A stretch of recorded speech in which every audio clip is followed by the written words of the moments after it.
রাত নেমেছে গভীর, চারদিক ঘন অন্ধকারে ডুবে আছে।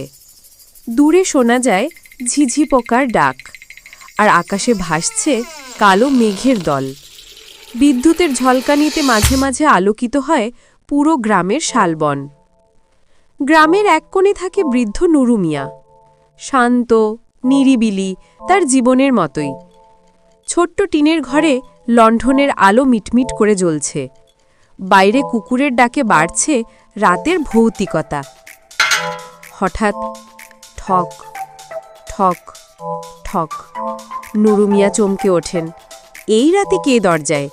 তিনি ধীরে দরজা খোলেন, কিন্তু বাইরে কেউ নেই। কেবল মাটিতে দেখা যায় ভেজা পায়ের দাগ, যেন কেউ ঠিক এখনই হেঁটে গেল।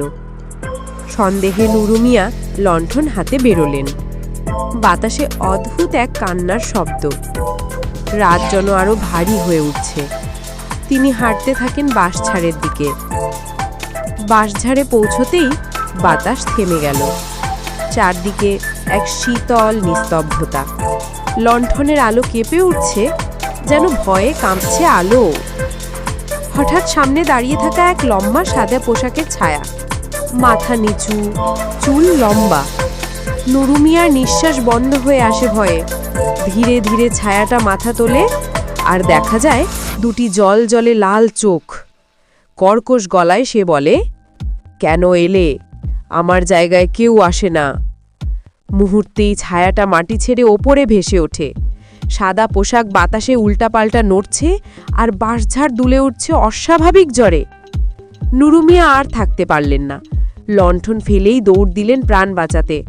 তার হাঁপানোর শব্দ, দৌড়ের আতঙ্ক পুরো রাতটাকে আরও ভয়ঙ্কর করে তুলছিল।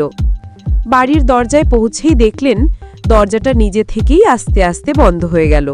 তারপর চট করে তালা লাগার শব্দ। নুরু মিয়া পিছনেও তাকাতে ভয় পাচ্ছেন। পরদিন সকালে নুরু মিয়াকে আর কেউ খুঁজে পায়নি।